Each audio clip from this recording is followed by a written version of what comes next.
Now the next topic is base. What is base? Simple सी चीज है. Base are compounds, ऐसे compounds which react with H plus ion. H plus ion of acid के साथ react करते हैं to form salt and water. क्या देने के लिए? सॉल्ट और वाटर देने के लिए. ऐसे उन्हें बोलते हैं बेस. ठीक. बेस कैन बी और classified into two types. Base दो टाइप के क्लासिफाई हो सकते हैं. कौन कौन से? सारे के सारे ऑक्साइड्स और सारे के सारे hydroxides. Oxides means PCuO, copper oxide, PbO, lead oxide, MgO, magnesium oxide. तो सारे के सारे ऑक्साइड्स हो गए. हाइड्रोक्साइड में जाए तो copper hydroxide, magnesium hydroxide, lead hydroxide. ठीक है. तो ये हो गया क्लासिफिकेशन. अब एक चीज आती है इसमें, क्या? दे कैन बी सॉल्युबल और कैन नॉट बी सॉल्युबल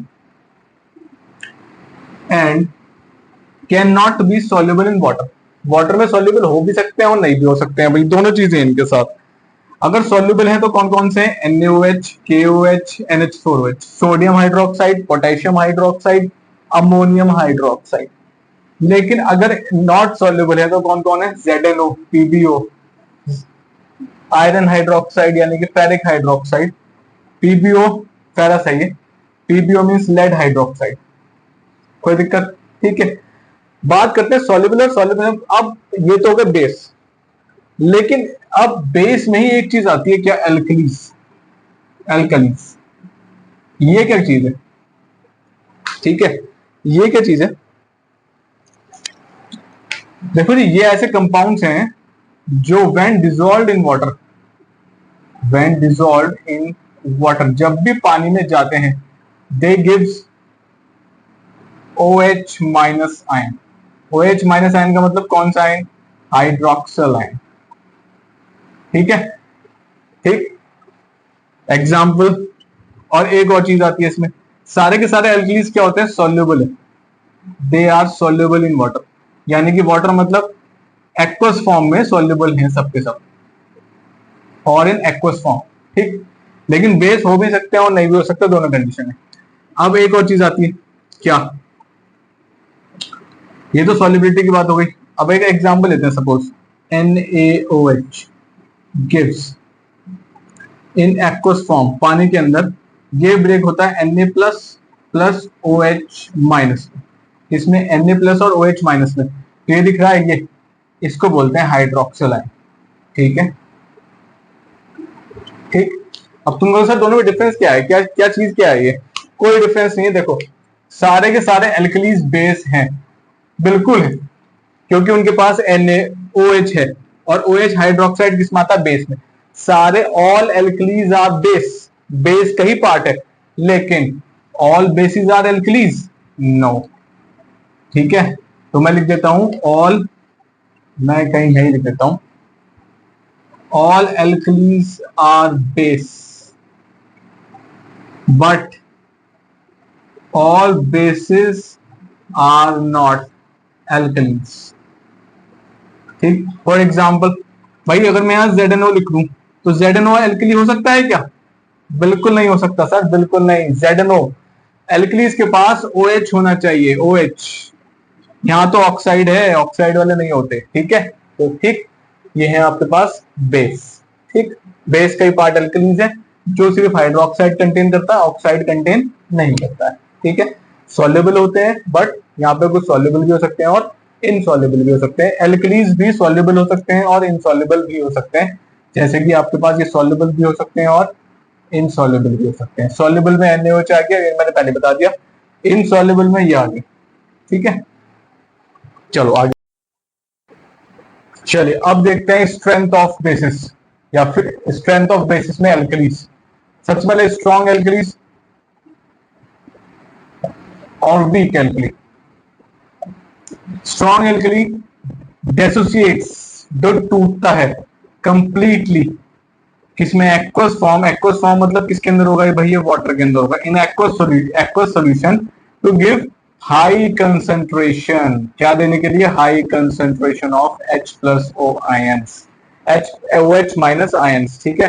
तो स्ट्रॉन्ग होंगे जो पानी के अंदर जाएंगे एक्वस सॉल्यूशन में, high concentration of OH minus ions देंगे. ठीक. एग्जाम्पल हो गया NaOH और KOH. Sodium hydroxide, potassium hydroxide, जैसे कि NaOH है, ये ब्रेक हो जाएगा एक्वस फॉर्म में, यानी कि यहाँ पे AQ लिख देता हूँ, AQ मतलब पानी एडिड है, इसमें जाएगा ये Na प्लस और OH माइनस में, ठीक है, ऐसे KOH के साथ है। अब इसमें क्या चीज है, दे कंटेन ओनली आयंस, क्यों, मॉलिक्यूल तो बचेंगे ही नहीं क्योंकि वो पूरा ही टूट रहे हैं, डिसोसिएट्स कंप्लीटली, पूरा टूट रहे हैं तो सभी टूट जाएंगे, तो मॉलिक्यूल बचने वाली कोई चीज है ही नहीं। देखो ये आयंस है तो सब आयंस ही तो बच रहे हैं, बस आयंस ही बचेंगे, इसमें और कुछ नहीं बचेंगे, ये नहीं बचेंगे, ये मॉलिक्यूल है मतलब ये नहीं बचेगा, ठीक है, कंसेंट, ठीक। बात आते हैं वीक एल्कलीज पे, डिसोसिएट्स पार्शली, पार्शली का मतलब सब एक साथ नहीं टूटते हैं, ठीक, producing less concentration of OH minus ion, less concentration देखने को मिलेगा, कम, ठीक।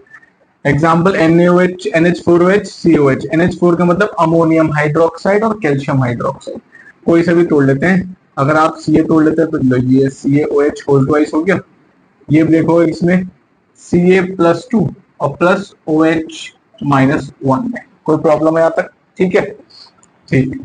They contains ions as well as molecules, अगर मैं आयंस और एज वेल एज मॉलिक्यूल्स की बात करूं इनमें वीक में, तो जैसे कि भाई COH होल ट्वाइस, सॉरी सारे थोड़ी ब्रेक हो जाएंगे, आयंस में कौन कौन आएगा, COH आ गया और OH -1 आ गया, लेकिन मॉलिक्यूल्स में कौन आएगा, ये, ठीक है, तो दोनों ही मिलेंगे क्योंकि सारे नहीं टूट रहे हैं, कुछ टूट रहे हैं पार्शली, तो कुछ मॉलिक्यूल से बने रह जाएंगे, कुछ ब्रेक हो जाएंगे, ठीक।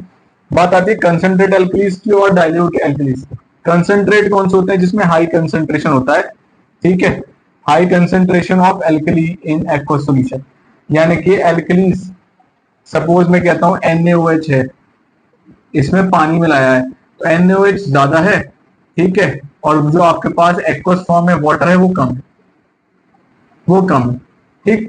डाइल्यूट का मतलब आपने उसको कम कर दिया है, तो एल्कली कम है और वाटर ज्यादा है, सपोज भाई वो इतना मीठा तुमसे। एसिडिटी, बात करते हैं एसिडिटी ऑफ बेसिस की। अब what is acidity of bases, same चीज, number of OH ions produced पर मॉलिक्यूल, एक मॉलिक्यूल कितने OH आयन देगा of base in aqueous solution. एक डेफिनेशन और हो सकती है इसकी, सपोज मैं कह रहा हूं 2 OH आयन मिल रहे हैं मुझे, OH माइनस आयन मिल रहे हैं, तो इसके साथ कितने हाइड्रोजन आयन रिएक्ट करेंगे, भाई दो ही तो करेंगे, दो हाइड्रोजन एटम कंबाइन करेंगे H2 बना लेंगे, तो ये इस बेसिस पे भी हो जाती है, number of hydrogen ions combining with base, ठीक है, ठीक। तो डेफिनेशन एक और हो सकती है, number of how many number of hydrogen ions combining with the base, ठीक है, तो बेस जितने आयन, बेस जितने OH रिलीज करेगा उतने ही H प्लस उसके साथ कंबाइन करेंगे, सपोज एक निकल रहा है तो एक के साथ एक ही तो कंबाइन करेगा, ठीक है, तो कितने हाइड्रोजन कंबाइन किया, 1, ठीक, इस तरीके से भी हो सकती है। चलो, अच्छा, they are of 3 types, mono acidic base, di acidic base and tri acidic base.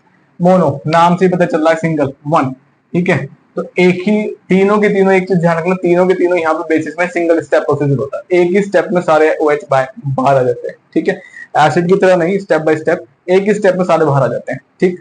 चलो देखो जरा, मोनो एसिडिक ले लेते हैं, अगर हम एक NaOH ले लेते हैं, ठीक है, अब NaOH है, इसको एक्वस फॉर्म में डालें, AQ मतलब पानी के साथ है, क्या देगा, Na प्लस और OH -1, तो OH कितने निकला, एक निकला, इसलिए हो गया मोनो एसिडिक बेस। कोई प्रॉब्लम, सिंगल स्टेप मैकेनिज्म है, सिंगल स्टेप एकदम, या फिर 1 स्टेप है, कोई दिक्कत नहीं है, ठीक है, एक ही स्टेप में काम हो जाता है। डाई एसिडिक पे आ जाते हैं, डाई का मतलब कितने, 2, ठीक है, सेम 1 स्टेप है ये भी, ठीक। अभी बताता हूँ 1 स्टेप कैसे हो सकती है, फॉर एग्जाम्पल लो जरा, तो एक एग्जाम्पल लो, CaOH होल ट्वाइस लो, ठीक है, चलो जी CaOH होल ट्वाइस ले लिया सर हमने, जरा इसे हम करते हैं, अगर तो ये क्या होगा, Ca2 प्लस प्लस, अगर मैं कहता हूं कि एक OH Ca के पास रह गया, तो जरा ये देखना लो, और वो एक OH बाहर निकल गया, ठीक है, इसके ऊपर एक प्लस साइन आ गया, इस कंपाउंड को कोई नाम है क्या, बॉन्डिंग कंप्लीट नहीं होगी, बॉन्डिंग कंप्लीट नहीं होगी, और दोनों इनमें से एक क्या होगा, अनस्टेबल हो जाएगा, ठीक है, इस वजह से ये ऐसे एग्जिस्ट नहीं करेंगे, ठीक, कोई दिक्कत, सही है, और ऊपर से इसका कोई नाम भी नहीं है CaOH, वैलेंसी कंप्लीट नहीं हो रही पहली बात तो, चलो एक प्लस आ भी गया लेकिन फिर भी नहीं होगी। क्या नाम बोलोगे, कैल्शियम हाइड्रोक्साइड, हाइड्रोक्साइड तो OH होगा तभी तो आएगा, वैलेंसी नहीं हो रही यहाँ पे, तो ये कुछ एग्जिस्ट नहीं करता, इसी सिंगल स्टेप में ब्रेक हो जाते हैं। ठीक है, कैसे, CaOH whole twice aqueous form में मतलब पानी में, ये ब्रेक होगा Ca2 plus plus 2OH minus, कितने निकले सर, 2 निकल गए इसके अंदर, 2 का मतलब कौन सा होगा, ये डाई। ठीक है, अब बात आते हैं ट्राई की, ट्राई में भी सेम है, ट्राई में बहुत एग्जांपल्स हैं आपके पास जैसे कि आप AlOH होल थ्राइस ले लें, FeOH होल थ्राइस ले लें, और ये दोनों के दोनों क्या है, वाटर इनसॉल्युबल है, वाटर इनसॉल्युबल है। ठीक है, लेकिन कितने OH निकलेंगे, जनरली 3 OH निकलेंगे। ठीक, कोई दिक्कत नहीं आता किसी को, सही है। चलो, तो जो वाटर इनसॉल्युबल है वो जा थोड़ी ना सकते हैं, वो तो वाटर में डिसॉल्व होके आपको OH माइनस दे ही नहीं सकते। ठीक है, तो बस सही है। और एग्जांपल और ले लेते हैं थोड़े से यहाँ पे, अगर आपको लिखने हो डायबेसिटी में कौन कौन से हो सकते हैं वो मैं लिख देता हूँ। एक तो हमने पढ़ा है CaOH whole twice, ZnOH whole twice और CuOH होल ट्वाइस। ठीक है, ये देखने वाली चीज है कौन सा वाटर सॉल्युबल है, कौन सा वाटर सॉल्युबल नहीं है। इसके लिए कभी टेबल आएगी सॉल्युबिलिटी की, वो मैं बहुत अच्छे से समझाऊंगा, कौन से एसिड सॉल्युबल है, कौन से बेसिस सॉल्युबल है, वो हम कौन से सॉल्ट्स वहां पे है, तो वो चीजें वहां कवर करेंगे। ठीक है, चलो, preparation of basis from metals. ठीक है, मेटल्स Na, Mg और भी हो सकते हैं, तो हम लेते हैं फिलहाल Na प्लस, किसके साथ रिएक्शन करनी पड़ेगी Na की, ताकि हमें ऑक्साइड मिल जाए। सिंपल सी बात है, बेस करके कर रहे हैं तो बेस 2 चीजों में था ना, मैंने बताया था, ऑक्साइड भी थे और OH भी था, तो हम यहाँ के लिए थोड़ी पढ़ रहे हैं, हम तो सिर्फ बेस के बारे में बात कर रहे हैं। Na प्लस ऑक्सीजन के साथ रिएक्ट करा देते हैं। ठीक, हाईली रिएक्टिव है सोडियम ऑक्सीजन के साथ, तो क्या होगा, Na2, खत्म बात। ठीक है, बात Mg करें, Mg प्लस O2 कर दो, क्या बनेगा, MgO। ठीक है, क्यों, Mg की 2 प्लस वैलेंसी, O की 2 माइनस वैलेंसी, कोई दिक्कत यहाँ तक। ठीक है, Na2O क्यों बना, जिसको प्रॉब्लम हो थोड़ा सा देख लें, Na की +1 हो गई, O की 2 माइनस हो गई, ये 1 इसके नीचे, ये 2 इसके नीचे। ठीक है, चलो, अब आती है from basic oxides. Basic oxides का मतलब क्या हो गया, बेसिक ऑक्साइड्स का मतलब हो गया अपने पास K2O या फिर Na2O। ठीक है, यानी कि सोडियम ऑक्साइड। ठीक, ऊपर क्या हो गया, पोटेशियम ऑक्साइड। ठीक है, अब बेसिक ऑक्साइड से अगर बनाना हो तो किसके साथ रिएक्शन करनी पड़ेगी, इसकी रिएक्शन कुछ नहीं करना है सर, इसकी रिएक्शन सिंपल से किसके साथ कर देते हैं, H2 के साथ कर देते हैं। एक कर रहा हूँ, दूसरी आप खुद करेंगे ताकि आपको थोड़ी प्रैक्टिस होगी। ठीक है, अब देखो H2 के साथ करते क्या हुआ, एक H की एक H का क्या काम करता है, एक ब्रेक हो जाता है जिसमें H प्लस और OH माइनस में। ठीक है, चलो हो गया ब्रेक सर, कोई दिक्कत नहीं है। अब मुझे थोड़ा सा ये हटाना पड़ेगा, इसको हटा देते हैं। तो K भी यहां से कौन सा है, K भी ब्रेक हो गया, लो सर, K +1 में O2 माइनस में। ठीक है, 2 के आ गए यहाँ पे, तो ये जो सीन है ना, ये वाला, ये दोनों आपस में मिले और इन्होंने क्या बना लिया, OH-1 बना लिया। ठीक है, तो कितने के हो रहे हैं अब के कितने हो रहे हैं सर, के 2 हैं, OH कितने हैं सर, OH भी तो 2 ही हैं। कोई प्रॉब्लम है किसी को, देखो ये 2 OH हो गए, दोनों मिलके क्या हो गए, 2OH-1 हो गए। के कितने हैं, के भी 2 ही हैं। कोई दिक्कत है तो दोनों ने कंबाइन कर लिया और बना दिया 2KOH, ये इस तरीके से फॉर्मूला, सही है। ठीक है, चलो फ्रॉम सॉल्ट्स की बात कर लेते हैं। सॉल्ट ये हो गया आपके पास AlCl3 एल्यूमिनियम क्लोराइड, इसके साथ हमने एक बेस रिएक्शन करी। ठीक है, बेस में भी कौन है, ये अल्कली है। ठीक, अच्छा, हम एक एल्कली से एक सॉल्ट की रिएक्शन करके एक नया एल्कली फॉर्म कर लेंगे या फिर एक नया बेस फॉर्म कर लेंगे। देखो कैसे, दोनों में डिफरेंस है। क्या डिफरेंस है सर, ये जो NaOH है ना, ये सॉल्युबल है, ये सॉल्युबल बेस में काउंट होता है। ठीक है, चलो देखो रिएक्शन देते हैं। चलो जी, यहां से दोनों ब्रेक हो गए, किस में हो गया, ये Al3+ में हो गया, Cl-1 में ब्रेक हो गया। कितने Cl है सर, 3 Cl है, क्योंकि नीचे देखो 3 नजर आ रहा ना। ठीक है, यहां से Na ब्रेक हो गया, किसमें, Na+ और OH- में। ठीक, तो अब तुम्हें पता ही है क्या करना है, सब बिल्कुल आपने सिखा रखा है। एल किसके साथ जाएगा, ओ एच के साथ जाएगा और बनाएगा एल ओ एच का whole thrice plus N A, तो एन ए को तो यही दिख गया एक, ये एन ए ने तो यही रिएक्ट कर लिया। तीन है ना, तो यहाँ पे मेंशन करना पड़ेगा, तीन लगाना पड़ेगा, ठीक है। तीन, ये बन गया आपके पास NaCl। कोई प्रॉब्लम है यहाँ तक, ठीक है। NaCl आपके पास एक और सॉल्ट हो गया। लेकिन लेकिन लेकिन लेकिन सर यहाँ पे जो NaOH था वो सॉल्युबल बेस था, लेकिन यहाँ पे AlOH होल थ्राइस जो है वो कौन सा बेस है, वो कौन सा बेस है सर, ये भी बेस है बिल्कुल, लेकिन ये इनसॉल्युबल बेस है। ये कौन सा बेस है, इनसॉल्युबल बेस है। एरो डाउन का मतलब होता है पीपीटी, यानी कि प्रेसिपिटेट, यानी कि ये होता है इनसॉल्युबल बेस, घुलते नहीं है ये, ठीक है। आप समझ में आ गया। तो अगर कोई भी एक इनसॉल्युबल बेस फॉर्म करना है किसी भी सॉल्युबल बेस से, तो एक सॉल्युबल बेस की रिएक्शन एक सॉल्ट से कराओ, ठीक, और यहाँ पे फॉर्मेशन हो जाएगी। अब तुम कहोगे सर हमें कैसे पता चलेगा यही AlOH होल थ्राइस ही इनसॉल्युबल बेस है। इसके लिए थोड़ा सा अभी वेट करो, बस एक टेबल ला रहा हूँ, एक टेबल समझाऊंगा, उस टेबल से कभी नहीं भूल पाओगे कौन सा क्या है कौन सा क्या नहीं है, ठीक है। चलो फिलहाल आगे चलो, नेक्स्ट आता है fourth, from sulphides, that is ZnS and PbO। अब सल्फाइड से कैसे बनाई जाएगा, देखो जरा, हमको ऑक्साइड, हमको बेस बनाना है सल्फाइड से, तो ZnS प्लस किस चीज की शॉर्टेज नजर आ रही है, ऑक्सीजन की शॉर्टेज नजर आ रही है सर, ऑक्सीजन, ठीक है। देखो Zn भी ऑक्सीजन ले सकता है, सल्फर भी ऑक्सीजन ले सकता है, तो Zn ऑक्सीजन ली तो क्या बनाया ZnO, zinc oxide, zinc oxide, क्या बनाया इसने, जिंक ऑक्साइड प्लस अगर सल्फर ने ऑक्सीजन ली तो क्या बनाएगा, सल्फर डाइऑक्साइड, खत्म। तो ये बेस आपके पास फॉर्म हो गया, कोई दिक्कत, ठीक है, ठीक है। और ये क्या आपके पास, जिंक सल्फाइड, ठीक। अब आता है मेटल कार्बोनेट्स। मेटल कार्बोनेट से कैसे बेस बनाया जाएगा, कोई भी एक मेटल कार्बोनेट उठा लो, ठीक है। तो फॉर एग्जांपल हम उठा लेते हैं, चलो हम उठा लेते हैं CO3 उठा लिया हमने, कैल्शियम कार्बोनेट। कैसे, इसको ऑक्सीजन की जरूरत नहीं है, क्यों मैंने पहले बताया था जब मैंने एसिड बनाया था, CO3 ब्रेक हो सकता है, किस में ब्रेक हो सकता है CO3 सर, लो जी, CO2 और O में ब्रेक हो सकता है ये, तो इसको तो है ही नहीं जरूरत सर। क्या करेगा, Ca यहां से O के साथ जाएगा मिनट से पहले, और क्या बनाएगा, CO कैल्शियम ऑक्साइड और CO2 गैस, ऐसी कैसी बात, ठीक है। और कोई से भी और ले लो, किस सबके साथ एक ही सीन होगा, कुछ और भी ज्यादा कुछ नहीं होगा। जैसे अब मैं लेता हूँ CuCO3 ले लेते हैं, ये ब्रेक हो गया O और CO3 में, वापस सेम बनेगा, कॉपर किसके साथ गया, O के साथ, कोई प्रॉब्लम, ठीक है। ये तो बात थी ये हमारे पास बेस फॉर्म हो गया। बात करते हैं मेटल नाइट्राइड्स। मेटल नाइट्राइड्स का मतलब यहाँ पे क्या होता है, डिकम्पोजिशन होता है मेटल नाइट्राइड्स का। डिकम्पोजिशन का मतलब ये टूटते हैं, सही है। कैसे, जरा देखो जरा फटाफट से, अगर मैं Zn उठाता हूँ, ZnNO3 होल ट्वाइस, ठीक, इसको हमने हीट कर दिया। हीट करने का तरीका क्या, देखो यहाँ पे NO3 दिख रहा है आपको बिल्कुल दिख रहा है सर।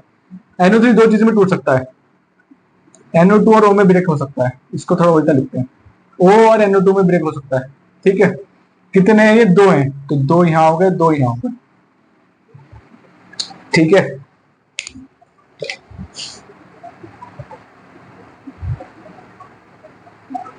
क्या था भाई,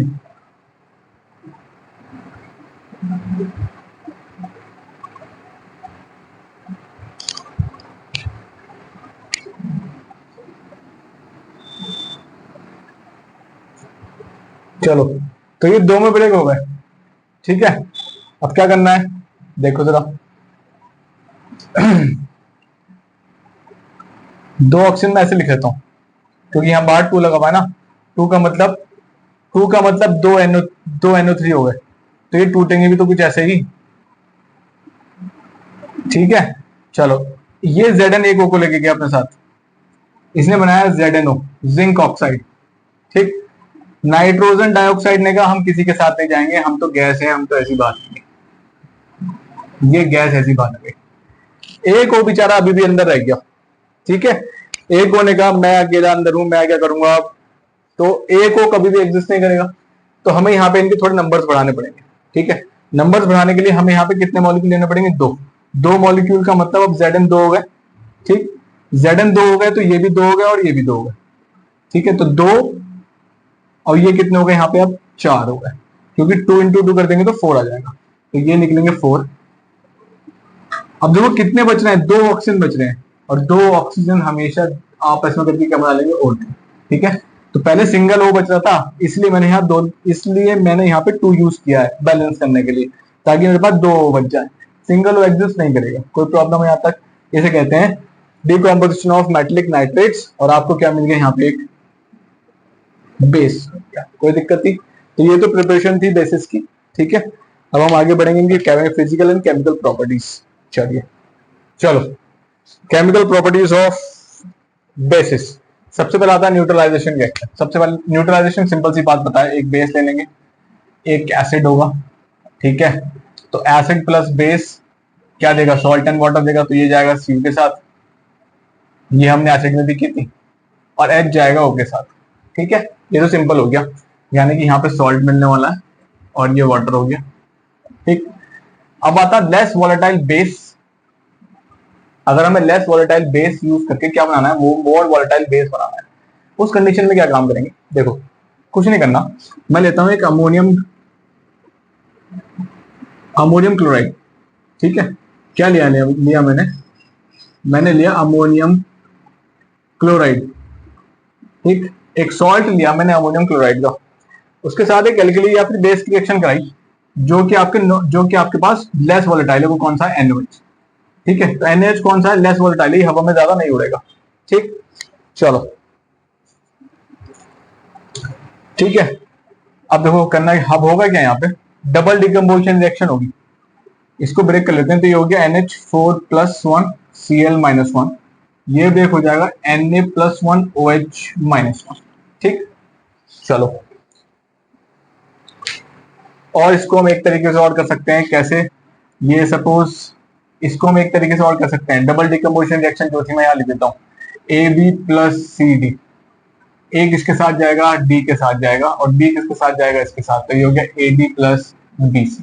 ठीक है, पर आपको वैलेंसीज पता होना चाहिए, तभी पता चलेगा यहाँ पे A और D के क्या फॉर्मूला बनेगा, इस वजह से मैंने यहाँ वैलेंसीज लिख दी है। ठीक है, चलो आगे बढ़ो, ये किसके साथ जाएगा, ये जाएगा, देखो ये वाला प्लस इसके नेगेटिव के साथ, इधर वाले का प्लस उसके वाले नेगेटिव के साथ, तो क्या हो गया, NH4OH फॉर्म हो गया, प्लस Na और Cl पास पास दिख रहे हैं, इन्होंने कहा चलो हम आप साथ आ जाते हैं, एक NaCl फॉर्म हो गया। देखो एक और सॉल्ट फॉर्म हो गया, लिया स्टार्टिंग में भी सॉल्ट ही था, सॉल्ट और बेस लिया था, अब भी सॉल्ट और बेस ही बन रहा है, लेकिन ये कौन सा है, ये है मोर वॉलेटाइल बेस।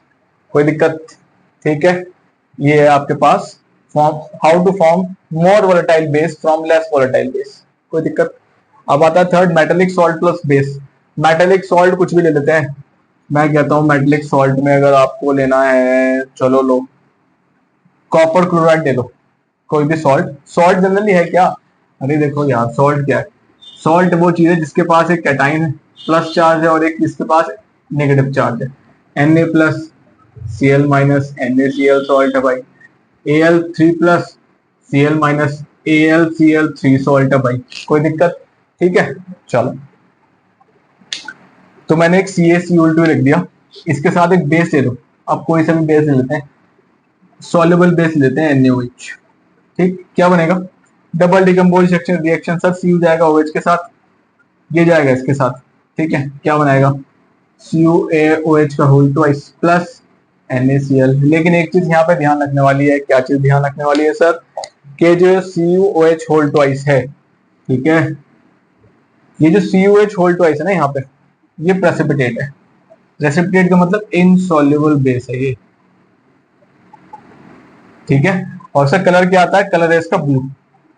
वो कैसे आएगा, नेक्स्ट चैप्टर में पढ़ोगे इन सबकी प्रॉपर्टीज, कॉपर हो गया, सारे मेटल्स के है ना, उनकी प्रॉपर्टीज पढ़ोगे। जो इसका ब्लू कलर है वो किसकी वजह से, कॉपर की वजह से।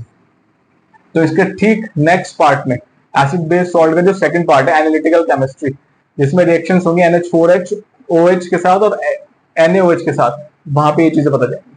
ठीक है, कोई दिक्कत? सही है, चलो, तो ये वाला कॉन्सेप्ट कौन सा है, ये वाला कॉन्सेप्ट है सर एक सॉल्युबल बेस से, एक सॉल्युबल बेस से हम इनसॉल्युबल बेस फॉर्म कर रहे हैं। ठीक है, चलो, ये तो थी आपके पास कुछ प्रॉपर्टीज ऑफ बेसिस। ठीक है, अब हम कुछ फिजिकल प्रॉपर्टीज भी देख लेते हैं इनकी। प्रॉपर्टीज ऑफ बेसिस की। Base sharp, bitter in taste, ठीक है, शार्प है, बिटर इन टेस्ट है। लिटमस क्या होगा, रेड को टर्न करते हैं किसमें, ब्लू में, ठीक। मिथाइल ऑरेंज ले लें, ऑलरेडी ऑरेंज कलर का सोल्यूशन होता है, ऑरेंज को टर्न करता है किसमें, अगर बेस होगा तो येलो में, ठीक। फिनोफ्थलीन, फिनोफ्थलीन पिंक कलर का होगा, अगर कलरलेस होगा तो अलग बात है, कलरलेस को टर्न करेगा किसमें, पिंक में, ठीक है। ये तो थे इसके इंडिकेटर्स, ठीक ठीक है। अब वैसे तो सारे बेसिस क्या है, नॉन कोरोसिव है, मतलब जब जलाए वलाएंगे नहीं आपको, लेकिन दो ऐसे रिएक्टिव है जो है KOH and NaOH, highly corrosive है, ठीक है। यूजेस, यूजेस आप बहुत सारे हो सकते हैं आपके पास। मैन्युफैक्चरिंग सोप्स है, सोडियम हाइड्रोक्साइड यूज हो रहा है वहां पे, और फायर एक्सटिंग्विशर में एल्यूमिनियम हाइड्रोक्साइड यूज हो रहा है। तो एक आपकी बुक्स में एक टेबल गिवन है, तो go through those uses. Uses important होते हैं और कई बार पूछे भी जाते हैं, ठीक है। तो कौन सी चीज कहाँ यूज हो रही है, एंटासिड में कौन यूज हो रहा है, मैग्नीशियम हाइड्रोक्साइड हो रहे हैं यूज, ठीक है। तो ये यूजेस भी आपको पढ़ने पड़ेंगे, ठीक। तो ये बात तो थी आपके पास एसिड एंड बेसिस की। अब एसिड एंड बेसिस के बाद हम एक चीज पढ़ेंगे, Arrhenius theory and Lowry Bronsted theory. ये थ्योरी क्या है, ठीक है, इसको मैंने रोक के रखी थी, मैंने सोचा पहले एसिड और बेस दोनों कर लेते हैं, उसके बाद इस थ्योरी को समझने की कोशिश करेंगे। चलो,